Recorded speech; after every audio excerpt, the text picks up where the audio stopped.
Yo guys, and welcome back. So today we're talking about Blue Protocol. So the launch of the game is tomorrow while I'm recording this, but it is the 9th. With that in mind, they went ahead and dropped a QA session with the developer of Blue Protocol Star Residence on Discord.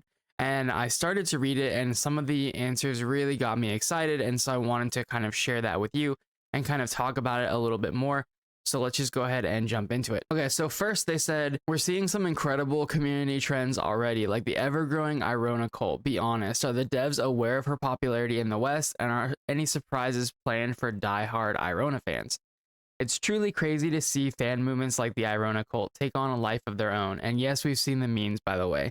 We're incredibly thankful for the community's love of our characters, and this passion guides us as we continue to invest in these characters and their stories.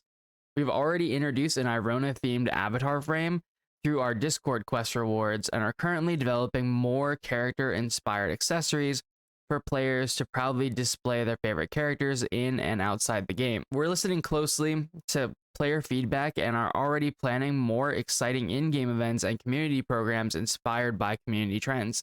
So if you're a fan, keep an eye out. Maybe Airona herself has a few surprises in store for adventure soon. I like that they're listening. Obviously, you know, every game developer is gonna say that, but they did actually make this Discord quest recently. It is what it is. The Discord quest, it's for like a limited time frame, so it's not really that big of a deal.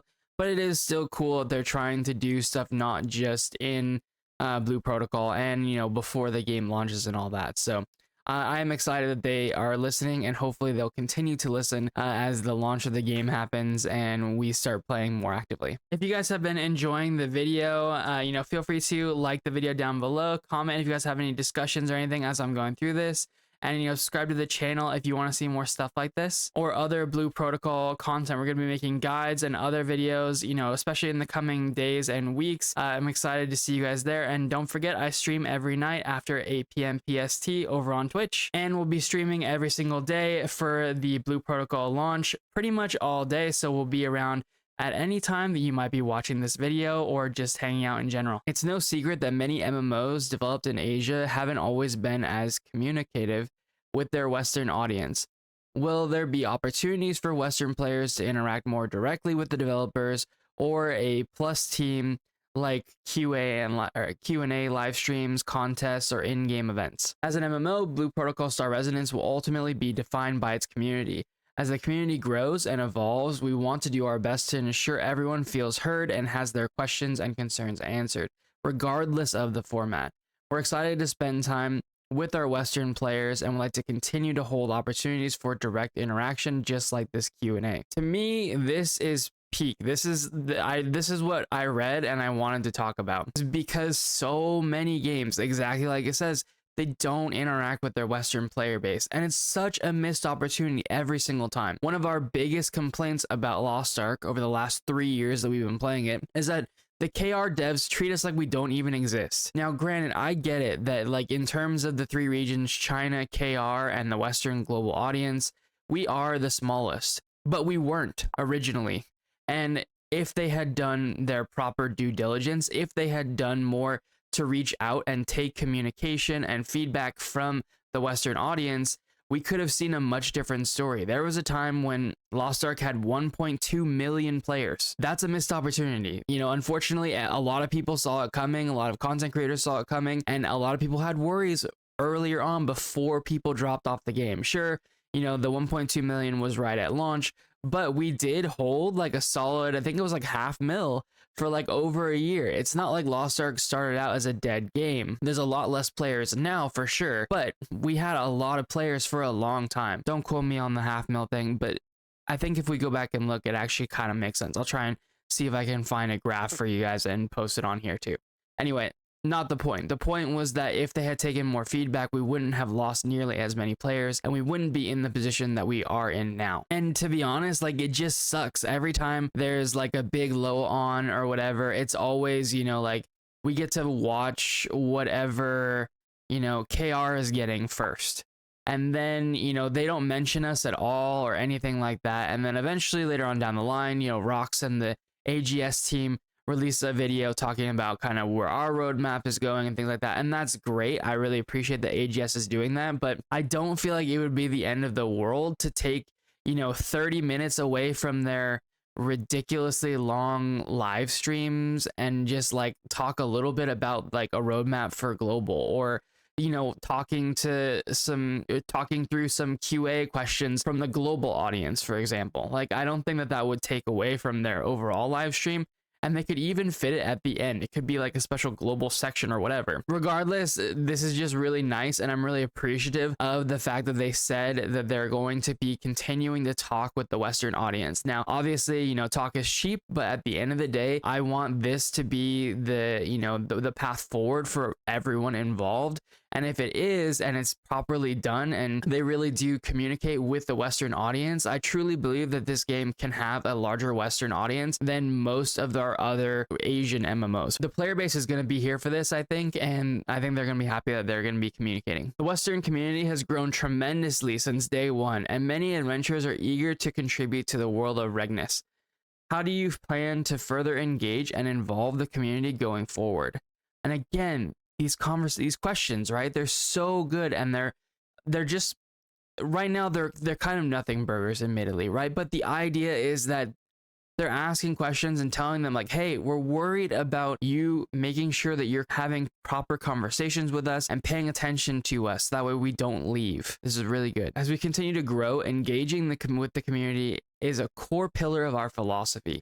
We want to leave the door open to allow all players to feel like they left a lasting contribution to the world of Regnus, whether that's through direct in-game experiences or offline events that we'll continue to host. We hope to continue to build a vibrant community that feels innately connected to our game's world. And to be honest, again, it's kind of nothing, but I appreciate the fact that they intend to leave that door open. And I would even go so far as to say, if they have questions for us or they want feedback, just put it in an in-game survey. When you log into the game, give people some currency or something for doing a small survey and giving that feedback directly to the developers, so that way they know exactly what's going on. We see so many games like Wuthering Waves do this and stuff like that, and I can always tell that when I go and do those surveys that I know the Wuthering Waves team actually pays attention to them, because I see the updates happen in game, right? We do those surveys and they ask questions about specific things, and then those things get changed, and that's great to see. During the closed beta test, adventurers really showed off their creativity with the photo mode. Was there a particular moment, screenshot, or video that completely surprised or impressed you? The players' creativity we saw during the closed beta test was beyond anything we imagined. From stunning screenshots to heartfelt videos, players brought Regnus to life in their own unique ways, which compelled us to make an official CBT recap video to showcase those creations. We see this as just the start. As more players join the adventure, we believe there will be even more amazing works to share with everyone in the future. Our favorite moment from the CBT has to be the heartwarming fireworks celebrations, where so many adventurers gathered to share the festivities. It perfectly captured one of the core pillars of Blue Protocol Star Resonance, creating joy through connection and community. This is exactly what I was talking about in that video, and why we play MMOs, right? Why I'm so excited about this game, and why I truly believe these developers get it, right? Like, they actually get it.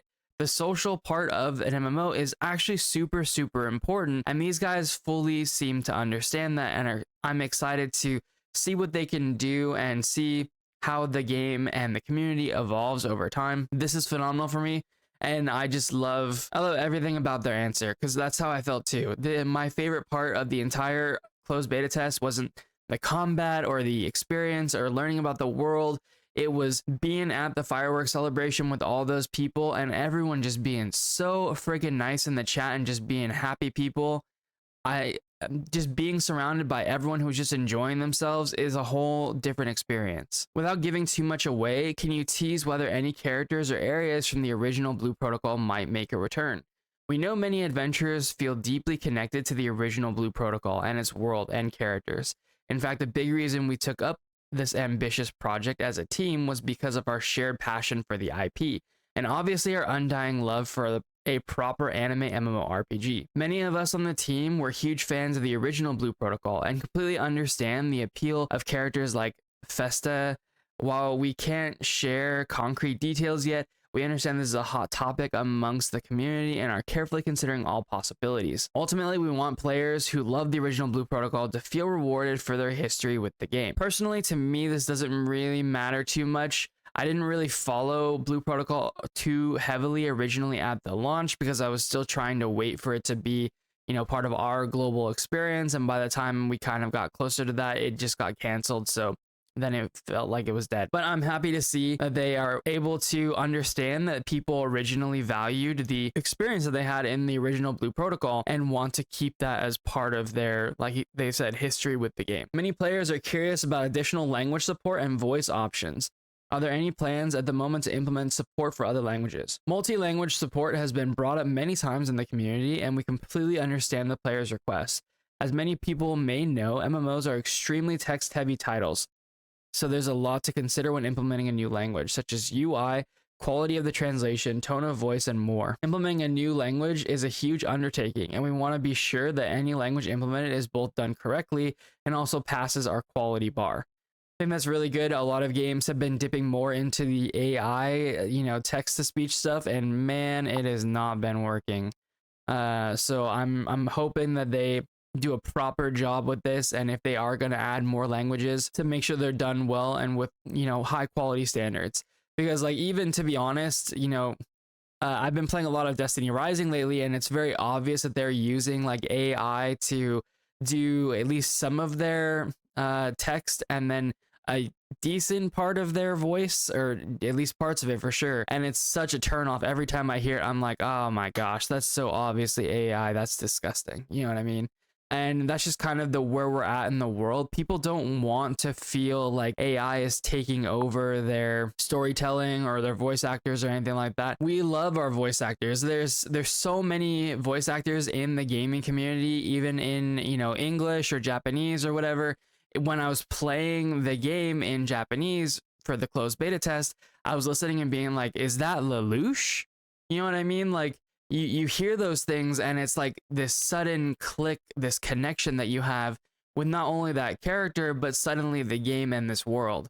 And so I think that having the actual proper voice actors that we know and love from other games is actually really, really big, or anime, right? And so getting some of those actors in here, I think, should be high priority for them if they're going to be doing this other language support. Blue Protocol Star Resonance features one of the most immersive anime style character creators out there. Are there plans to expand customization options further, such as new hairstyles, idle animations, skill effects, or emotes in the future? Character customization is undoubtedly one of the core pillars of Blue Protocol Star Resonance. It's where every adventurer's journey begins, and we see it as one of the most unique aspects of the game, and will continue to expand it aggressively. New hairstyles, face types, cosmetics, emotes are already in development. We plan to work on new sharing tools and social features so that players can more easily showcase their characters. Long term, our goal is for every adventurer to have the freedom to express who they are, live out their own isekai fantasy in a way. That's always been one of the core design philosophies for Blue Protocol Star Resonance. I love this. So in this game, there's a decent amount of character customization that's available off the bat, but you'll get access to even more options as you play the game. They use like in-game currency and stuff like that that you can use to unlock them, and all kinds of stuff. And so there's already so much expression available in the game, but I'm excited to see that they're doubling down on it and adding more. I wish they would have specifically mentioned more like skill effects, because some skills feel a little rough, and so those effects could be updated. Hopefully they are. We're actually getting, I guess, a different patch than when we played on the closed beta test, so hopefully those are looking and feeling a little bit better. But really, really happy to see that they're doubling down on this as well, because again, this is exactly like they say, your own isekai fantasy, right? And in a way, it kind of is. You're going to build a community in game. You're going to hang out with people in game. The experience is all going to be in game, right? You might hang out with people on Discord or whatever, but like there's going to be a lot of social aspects to this game that are going to feel very much like, you know, Second Life stuff. You're going to make a guild that's going to be more social and be more like a family, hopefully, and, you know, grow with people over time. And that typically happens to MMOs anyway. You end up hanging out and spending so much time with these people that you do feel connected to them, in a different way than just random people you meet, you know, online or somewhere else. So we have a lot of passionate anime fans in this community. Can you share about potential collaborations for the Western version? And just for fun, which anime series are you all watching these days? As we've said before, our goal, maybe obsession, is to build the best anime MMO we possibly can. We're already in talks with several major IPs, some you've definitely heard of, and maybe a few surprises. In fact, one collaboration is coming up sooner than you might think, so keep an eye out. As for what we're watching lately, the team's been hooked on Gotcha, Kuta, and Frieren. And let's just say someone may or may not have restarted their annual K-On! Binge again this month. We're not naming names, but they know who they are. I love this. I love this so much because it's always felt like such a missed opportunity that games didn't do collaborations. That was something I've loved about playing Crystal of Atlan, is that they're doing crazy collaborations. They did like a One Punch Man collaboration, which was really cool. They're doing like, they did like a Digimon collaboration, all kinds of stuff. So if they can do that stuff and bring it to Blue Protocol in a way that's like fun and exciting, I think that would be great. Even if it's not like, it doesn't have to be an entirely different, you know, storyline. It doesn't have to be like a Final Fantasy 14 type collaboration where there's like an entire story and you meet Noctis in the open world and you go on an adventure together. It doesn't necessarily have to be like that, although it would be cool if it was. But like the One Punch Man collab for Crystal of Atlan was realistically just like some cosmetic things, and then it was like one mission that you queue into. So it doesn't have to be anything too crazy, but I love that they're already looking at stuff, and I'm excited for the collaborations that are coming. Interesting little tidbit there, right, is that they mentioned Frieren specifically, and Frieren Season 2 is coming out. So possibly a Frieren collab would be really cool. We've seen Frieren do collabs with like Starforge, and I think she's in like Epic 7 and stuff like right now. So I think there are probably some Frieren developers that are interested, or creators that are interested in and maybe partnering with the developers of Blue Protocol. So we'll see. That'll be very exciting though. And also, it's always felt like such a missed opportunity in other games. Like, why doesn't Lost Ark have a collab with some of these? Are they do they really think that nobody in KR or China would love to have a collab? Like, surely people would. There's no way. I mean, they did do the one Witcher collab, but that's kind of, I don't know, I feel like the Witcher collab for Lost Ark was a little weird. Because like, sure, people love The Witcher because it's a great game, but like, when you think of Lost Ark, are you like, yes, The Witcher? Probably not. You know what I mean? Like, you're probably thinking of some other anime or some other story or something that might make a lot more sense. Many players love the slice of life aspects of Blue Protocol Star Resonance. Will we see expansions to life skills or cozy systems, fishing, housing, cooking, marriage, etc. over time? Oh, we definitely noticed how many of you have been spending hours out there fishing in the closed beta test. Okay, I'm not gonna lie, I did do a bit of fishing. Some of you might actually qualify as full-time anglers in Regnus now. If that's your vibe, you're going to love what's coming next. We'll be expanding on all the existing life skills in the game, such as housing and gardening, and also working on new side activities so you can fully settle down and live the life you want in Regnus. I think this is great too. It just further builds into that whole, it's a social MMO vibe. And so like, it's going to be so cool to see how they expand it in the system. I think, you know, Final Fantasy 14 does do a lot of great things when it comes to like housing and even like the marriage and stuff like that. So I'm excited to see what these guys do over time. Overall, in terms of like fishing and stuff like that, I actually kind of felt like fishing was in a decent spot to begin with, and I'm not really sure what I would add. But you know, we'll let them cook, you know. This one's for the hardcore boss slayers and raiders out there. Can you share any hints about upcoming raids or dungeons, especially in terms of new mechanics or designs that adventurers can look forward to? We want every raid and dungeon in Blue Protocol Star Resonance to feel memorable, filled with epic moments you talk about with friends long after the run ends. Since Blue Protocol Star Resonance is fundamentally a social experience, we want to reward teamwork and clever coordination as much as possible, not just raw DPS. Yes, yes, this is what I'm talking about. This is what I mean. Like, they even want to build social elements to their storytelling and dungeons and stuff like that. Not just storytelling, but like, you know, your own storytelling in those raids and dungeon experiences. That's so cool. For example, in the upcoming Ice Dragon raid, adventurers will have to battle the boss while managing their cold exposure. Players need to stay close together to share warmth and navigate to fire sources to prevent a destabilizing freezing debuff. Another raid will challenge players to split their forces as part of the team slips into shadow dimensions to retrieve sigils that activate powerful shields for everyone else. These kinds of mechanics capture our core design philosophy. Raids should feel cinematic, strategic, and exciting. Every clear should be an epic tale earned through collaboration. We'll keep building on that with the future seasonal rotations, fresh challenges, difficulty tiers that evolve alongside player skill and progression. This is great too. I'm excited to see and hear about more what they're gonna do for other raids coming up in the future. Some of the dungeons, while they did seem a little simple, they're also the starter dungeons that we're gonna be having for the game. And so your first set of dungeons are never really gonna be like the is all and be all of the gaming experience, especially not late game.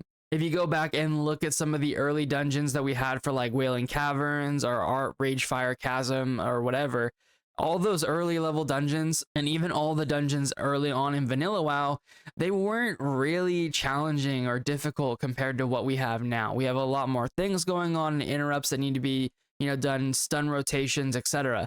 And so dungeons are far more exciting as an MMO progresses, and I'm excited to see what these guys are going to do with it, especially with this idea that raids should feel cinematic. I love that because I feel like so many times raids don't feel cinematic and they just feel kind of like just bigger, harder dungeons. So I also think it's really interesting what they mentioned about seasonal refreshes. I'm curious if they're going to change things up between season and season. I don't know if any season has actually ended yet in the Chinese version, but I'm curious to learn more about that and what each season actually entails. I don't remember seeing like seasonal modifiers in the beta, but maybe I wasn't looking in the right place or something. But we'll have to like go and look, but that could be cool. I'm excited to find out more. Are there any plans to expand the open world with new events, hidden secrets, or other Easter eggs for adventurers to discover? We have a really ambitious vision for the world of Regnus and want our adventurers to be able to meaningfully shape it alongside us. Our goal is to make exploration feel rewarding, from stumbling upon small bits of lore to participating in massive world events that bring players together. Across the maps, we'll continue to implement hidden journals, side stories, subtle details that reveal more about the history of Regnus. We're also designing dynamic map events and community-driven activities to open up the world even further. Longer term, we want Regnus to be a container for players-driven stories. We want it to feel like a living stage where adventurers can play however they want and leave their own marks, whether that's leading a guild, conquering the top raids, or becoming the #1 fashionista. Okay, I mean, I'm excited to see this too. What did feel a little weird that we only got like one zone of the world. So the world does feel quite small, which isn't too big of an issue, at least at the start. It just, compared to other games like Final Fantasy XIV or World of Warcraft, the starting continent or area that you have access to is significantly smaller. But it also forces the world to feel a lot more alive because there's people everywhere you go. So there's good and downsides of this, right? So over time, obviously they're going to expand it. That was always, it seemed pretty obvious. So I'm excited to see what they do in the future. I'm also excited to see if they actually do those massive events that bring players together. There's all kinds of examples that Bungie does like this for Destiny. Like Corridors of Time was a good example, and how it's like a community-driven puzzle.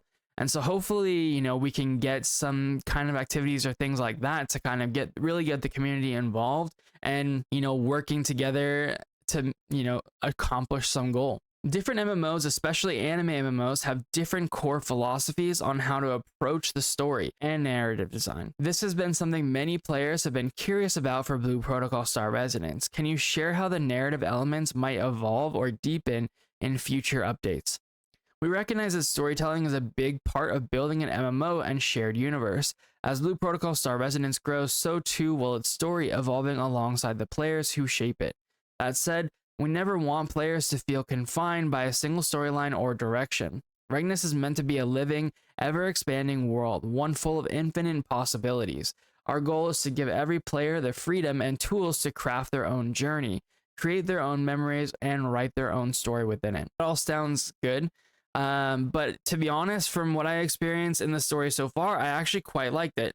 I thought the pacing was okay. You know, it could get a little bit, you know, dull at times, but they're great characters and opportunities for you to, you know, kind of feel more emotionally attached to those characters along with the story that goes along with them, and even kind of like big moments where it's just like, ah, shit, you know, like, so the fact that you can get those kind of responses from the story, I think means that it's already heading in a good place. I'm not sure there's too much they need to change narratively, but I'm excited to see how they choose to do it. For adventurers who love a bit of friendly rivalry and competition, what kinds of social competitions or events are in the works to let players show off their style and skills? Any plans for fashion shows? We're planning a mix of both structured and casual competitions, from team-based social contests to fun, lighthearted racing challenges that bring out everyone's competitive and creative side. At the same time, we know how much this community loves to express itself through fashion, style, and personality. We're developing new systems that let adventurers show off their favorite looks, emotes, and mounts in dedicated showcase events. Okay, this is awesome. Yeah, I love this too. Again, more of diving into that social element of, you know, playing together in an MMO with other people. So I think this is fantastic. I'm excited to see what kind of competition they can actually bring. There is like a fashion event in World of Warcraft that a lot of people that I know really loved doing. So you'd actually tailor your transmog to like certain themes that were given as like you know, like a topic for that event, and then it would kind of allow the audience, I believe, to kind of rate you. And so people love doing it. So I am always down to see them dive more into this, and I'm excited to see what they do. It's no secret that Stormblade has taken over Regnus, as it was the most popular class during the CBT. How is the team thinking about class design and evolving classes over time, whether through new combat styles, additional skills, or fresh ways for players to express their playstyle? We loved watching players craft their own katana-wielding legends in the closed beta test. With that said, each season we take a deep look at class balance and use it as a chance to refresh the entire combat ecosystem. Seasonal modifiers will bring new twists to familiar playstyles. Okay, that kind of answers our question from earlier. I'm excited to see what those modifiers are and what they might be. And they, for example, new boosts or mechanics that redefine how certain skills interact. On top of that, we're developing entirely new systems to expand the strategic depth and variety of combat. Our goal is simple: no class should ever feel stale.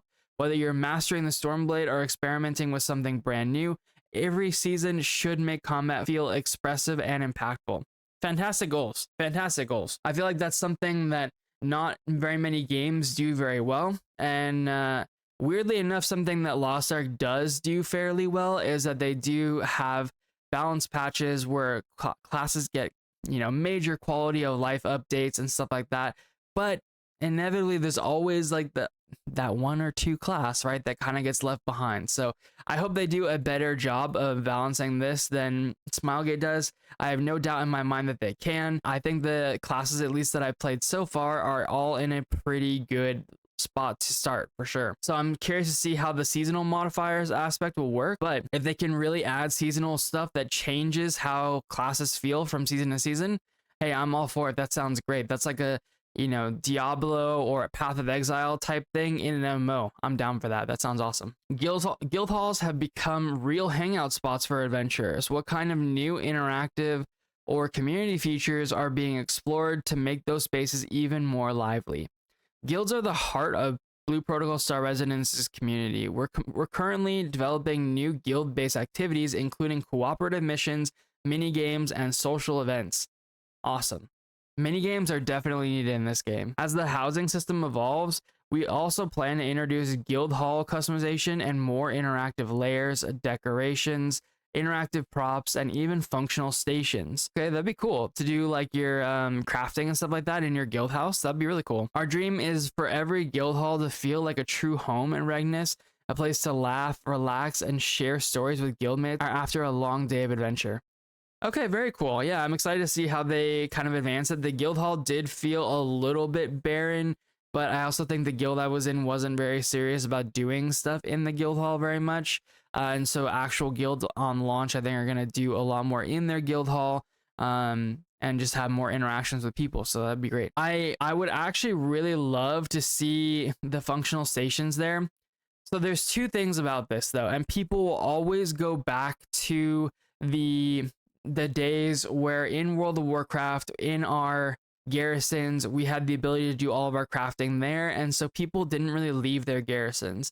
But the difference between a garrison in World of Warcraft and what we have here is that this is for your entire guild, and so it's one shared space for everybody, whereas your garrison was something only for you. So I think that there's no reason why we can't have those functional, maybe crafting profession stations and stuff like that in the guild hall, just to make it a little bit easier. Having to run back and forth between the different crafting stations is kind of annoying, to be honest. And so having them be closer by, would just make it more functional, and also give people more reason to interact with people directly in their guild. If they're, going over and they're going to craft some gems or something, and they see somebody crafting some, wood supplies, maybe they'll be like, hey, oh, also while you're here, can you make some of this for me or something? And so I'd love to see more stuff like that. Now, of course, that would have to involve things like trading and stuff like that. So I hope that's something they look into, is maybe some sort of guild trading. So trading between guild mates. Now, obviously that could probably be abused in some way, but I would still love to see something like that happening. I don't like that trading isn't a thing in this game, or at least it wasn't in the closed beta, I don't think. So take for that what you will. Of course, because of that, you're not going to have as many bots and things like that, which is also good.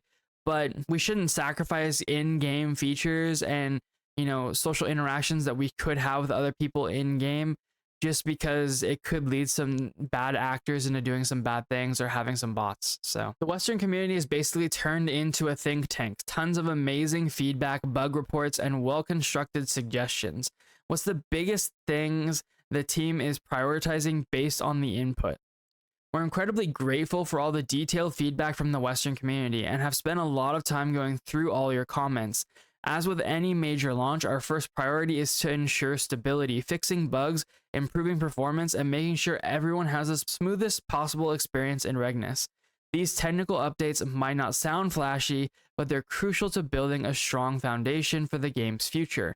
That said, we're also tackling plenty of player feedback in parallel. For example, the team is currently working on expanding character customization options, UI improvements, and expanding open world design. We'll continue to listen closely to player feedback and are committed to delivering a great experience for all adventurers.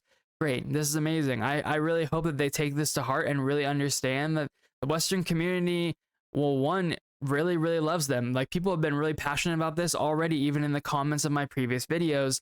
And so I'm excited to see what they can do with all the proper feedback and everything.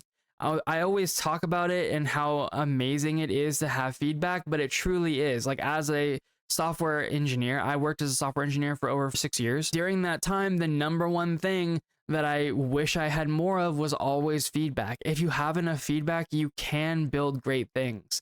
And it's so important when you want to build something that your customer is going to love. Many adventurers have been curious about the server setup, especially the plan for a mega server structure. Can you share a bit more about how that works and what it means for players around the world? This is a big one for me. Big one. The goal behind the mega server structure is simple. We want everyone to be able to play together. Yes. Rather than separating players by region, we're building Blue Protocol Star Residence to feel like one connected world. A true MMO experience where you can run into friends or make new ones no matter where they're from. This perfectly encapsulates the issue with regions. Oh my gosh. This is such a big deal, and one of the reasons why I'm so excited about it. It doesn't matter if you guys are playing, in EU or NA East and I'm in NA West. We can all play together. Sure, maybe there will be some ping issues, but we can figure that out along the way, like it'll be okay. And hopefully they can make, instances. I'm assuming the way they did it was that instances will be based on the party leader's region. So you know there might be some finagling and trying to figure out the best servers for people to play on. But you know, make sure you work with your guild and try and figure that out. If you have people in NA East and NA West, and then also in EU, maybe have it be an NA East leader, so that way you get an NA East server rather than making those EU players play on NA West, for example. I will say I am a little bit worried about the mega server though, because of the fact that like it's possible that it will have issues. But the thing to remember about the mega servers is that when the idea of separating characters by server or players by server came out, we didn't have things like layering technology or channels in this case. This game calls them lines, right?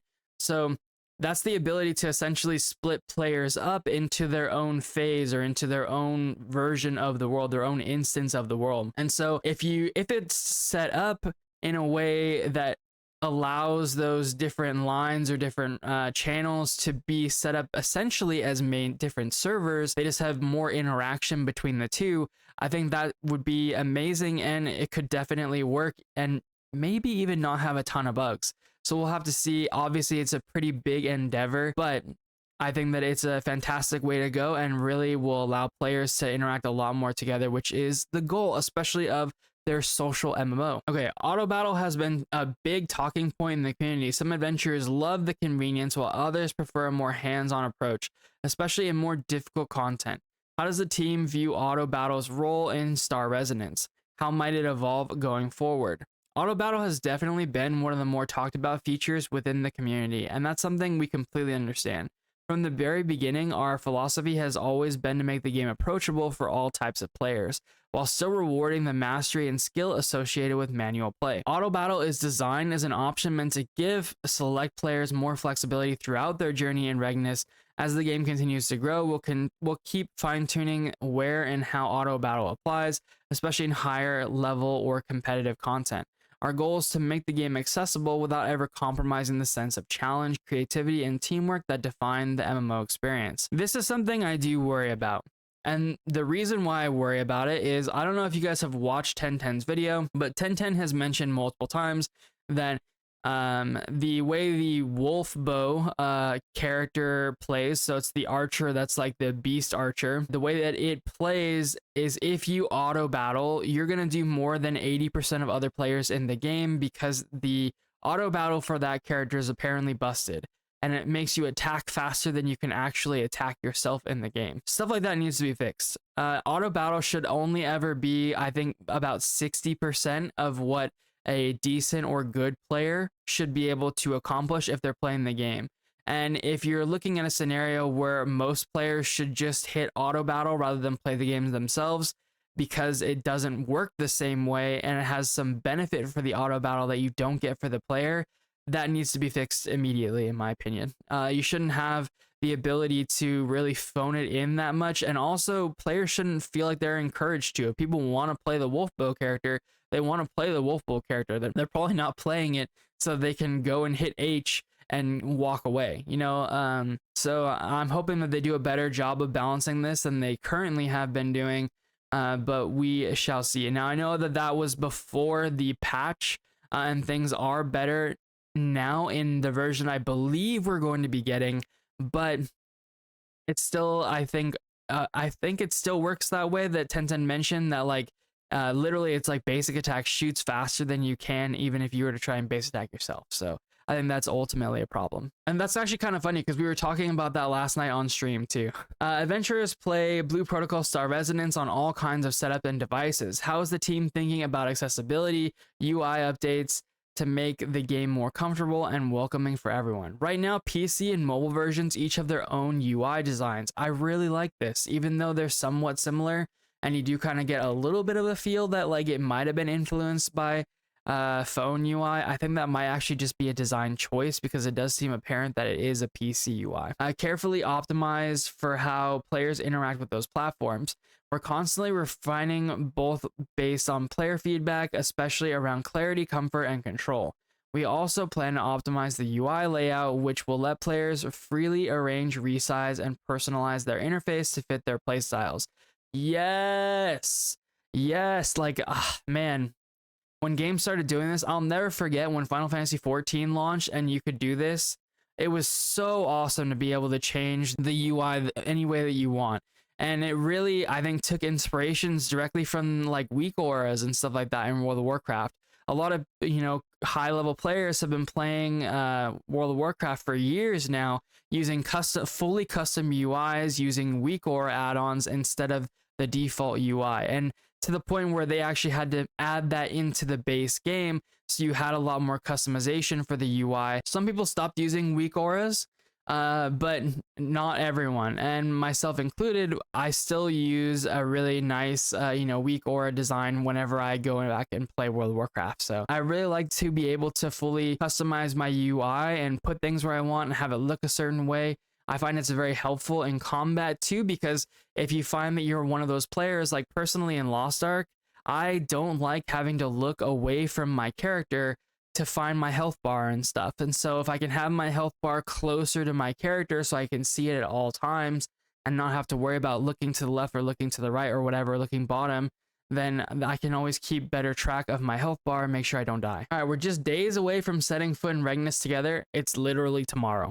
Any final words, wishes, or messages you want to send to the community before launch?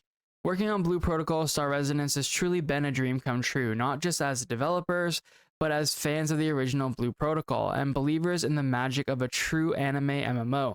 As you step into Regnus, we hope you'll feel the love and passion that every member of the team has poured into the world. Our dream is for Blue Protocol Star Residence to be more than just a game.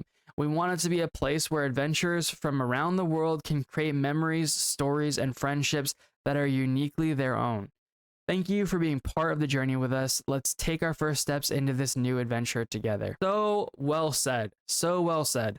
I really, really appreciate this. I truly believe from reading stuff like this and from just seeing the love and care that they took in, getting the game properly set up, that they are fans. They are fans of the anime MMO, and they do have a passion for it. It seems pretty obvious to me, and I am excited to see what we can all build, us as a community and them as the developers together in the future going forward. But I think this is a great first step, and I think that being open and very, talkative like this with your community is such a good thing. I hope they continue this, make it a thing more often. Let's hear from you regularly. Let's hear from you every month and just kind of know how you're feeling about stuff. And even if you're not telling us new things that are getting changed or a patch or anything like that, it can literally just be like, hey, we see you guys are enjoying the new raid. We're glad you're enjoying the new raid, and we're taking your feedback on it for improving the next one. It could literally be stuff like that. It doesn't have to be a huge thing. It can literally just be like just really small stuff, but just showing that you actually care. You're part of this community with us and want to build it together. I think is such a good thing. So hopefully you guys are feeling so good about this like I am. Of course, at the end of the day, this is just words, and we do have to see how it all plays out in real life. But I'm hoping that, we can all work together to make an awesome community.